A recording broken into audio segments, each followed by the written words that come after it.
I think that Trump's new Gaza plan is a direct line from his 2020 plan, the deal of the century, as he called it back then, because it basically uses the same method, the same core logic, but it is now harsher and narrower because I think time and events have made it so. The 2020 deal was sweeping. It put everything on the table: borders, it put Jerusalem on the table, refugees, security, and even Palestinian capital in East Jerusalem. It offered a demilitarized Palestinian state that would be connected by high-speed roads and backed by $50 billion of investment. And there was a 4-year timetable to statehood. Now, it's interesting to see what's lasted from that and what hasn't, because 4 years on from that, that's a year ago, they could have had a thriving and healthy state if they had proven that they could live peacefully alongside Israel. But of course, the Palestinian response to the deal of the century was just to say no outright. So in return, what they did instead was launch this war on October the 7th, 2023. And now the same logic comes back to the table, but Trump has harshened the position quite understandably. Now he's not talking about borders, he's not talking about Jerusalem. Instead, he's talking about 72 hours, not 4 years, 72 hours to release all of the hostages. And just to reiterate, this is not just a Hamas problem, though this plan rather focuses on Hamas because it's the urgent problem in Gaza. Just about half an hour ago, we saw another Palestinian terrorist attack just south of Jerusalem, a car ramming, a teenage boy in critical condition. The Palestinians have not proven in the interim between 2020 and now, or indeed in the decades before, that they are committed to peace or to demilitarizing or to giving up violence. And that's why I think this plan is so harsh as it may seem to them. You're right that it focuses heavily on Hamas. It does make a brief allusion, doesn't it, to other terrorist actors in the other factions, I think is the word that's used. One of the points that we heard Noga Tonop, we can speak to Noga now, so why don't I let her make her own point and I'll come back to you, Jonathan. Noga, thanks for joining me today, Noga Tonopolsky. Hi, Sheila. We played a little clip of you in our news bulletin where you talked about what Benjamin Netanyahu faces in terms of response to this when he gets to Israel himself. We'll come back to Hamas in a moment and to Jonathan as well. Just reiterate that point and explain it to me, if you would, the difficulties that the Israeli Prime Minister faces now, as much as Hamas. Sorry, something seems to have happened to my phone there. Okay. Yes. Well, he faces challenges on several fronts. The first one being his cabinet. He has a whole slew of very extremist nationalist ministers. One of whom, his finance minister, compared him to Chamberlain just yesterday. So the responses have been quite extreme. I have to say more to the fact that the Prime Minister apologized, succumbed to Trump's insistence that he apologized to Qatar, the funder of terror, than to what we know of this plan itself. And he's going to have to smash several idols. Prime Minister Netanyahu, to keep his coalition together, has sort of fomented over the past few years, even before the war, a series of fantasies that always were going to crash with reality. So his ministers, he allowed them to think that he would unilaterally declare sovereignty over the West Bank, a form of annexation.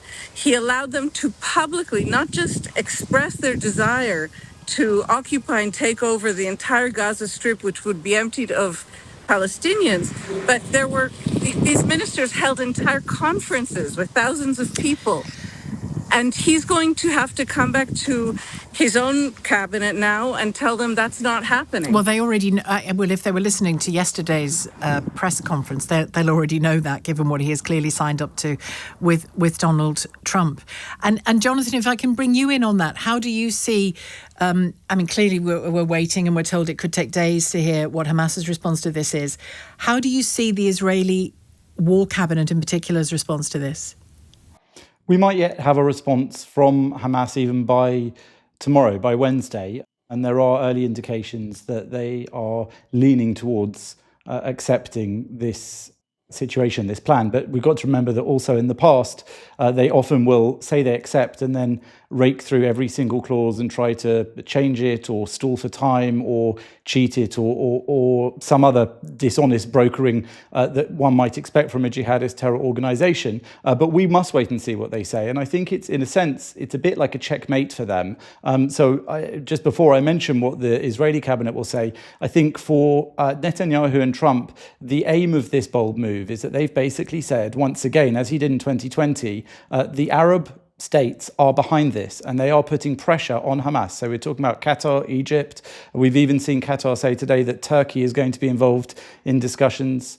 Right. And so the point being that if they are all behind this and they are pushing Hamas to, let's not forget, demilitarize, disband, never have any governance in Gaza, there is a little concession that if they do that, some of them may be given amnesty, others may be given safe passage away. But this is the end of Hamas officially. And that's what these Arab countries are now saying. So that puts a lot of pressure on them. And within Israel, I would say that Benjamin Netanyahu has struggled at times with the tensions within his own coalition. But at times, I think he's played that to Israel's benefit because he has people within the coalition who he can sort of keep at arm's length and say, well, they don't make the decisions.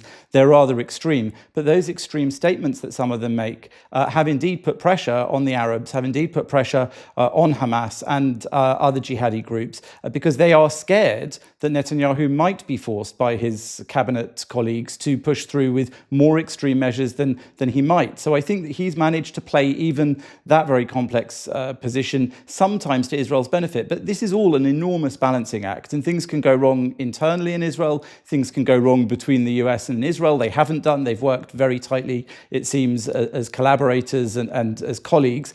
Things can go wrong, of course, within Palestinian society, as they pretty much always do, and even within the factions and with Hamas. So I think there's an awful lot to play for. This won't be an end, but I think that Trump isn't a man that pushes for sort of utopic visions of perfection like the Europeans have foolishly done in recent weeks. I think instead he pushes as a decisive businessman, communicator, media communicator, he pushes for forward motion. He wants something to change for the better. Let me ask Noga about part of what you said there, Jonathan, that Netanyahu managed a balancing act when it came to the more extreme end of his war cabinet and keeps them at arm's length. You and I have spoken a number of times. You've felt in recent months that he has done anything but keep them at arm's length. Absolutely. I think he's indistinguishable from them today. You know, I'll tell you something. When we speak about Netanyahu maneuvering for Israel's benefit, I understand why Jonathan is saying so, but inside Israel, people feel defeated. No one feels that Netanyahu has acted in the country's benefit. And I had a very interesting chat today with a neighbor of mine, a Jerusalemite, a traditional Jewish Jerusalemite who has voted Likud his whole life. This is Netanyahu's party. And I asked him if he's going to vote for Netanyahu again if there are elections. And he said, of course. And I said, how do you feel about the situation in the country? And he said, it's a nightmare. And there we stand. And I laughed. And, you know, Netanyahu does have a hard core of supporters that hovers at around 25% of the voters. And if Israel does go to elections like it should in the next few months, he will get them. But the feeling in the country is that we, as Israelis, are detested worldwide and that Netanyahu has contributed to that. The feeling in Israel is that the economy is out of control.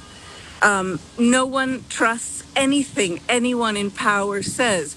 So it's very, very difficult to look at this country and say that Netanyahu has played anything to the benefit of the state. I just want to say one last thing. I do think we have to mention Netanyahu's trial. It's not just a matter of a politician clinging to power at any cost 2 years after the worst security catastrophe in the history of terror. It's also the matter of a very powerful man trying to keep the law at bay. And that is what Israel is trapped in. And can I ask you both, and I'll begin with Jonathan and come back to you, Noga. What I noticed, Jonathan, is that there is a word that is distinctly missing from this document, which is the word surrender. But essentially, that's what this is, isn't it? It's saying to Hamas, it's time to give up. It's time to surrender. And I guess from the Israeli perspective, their best hope is that Qatar is now saying the same to them. The way you make peace at the end of a war is by the weakened, defeated party surrendering.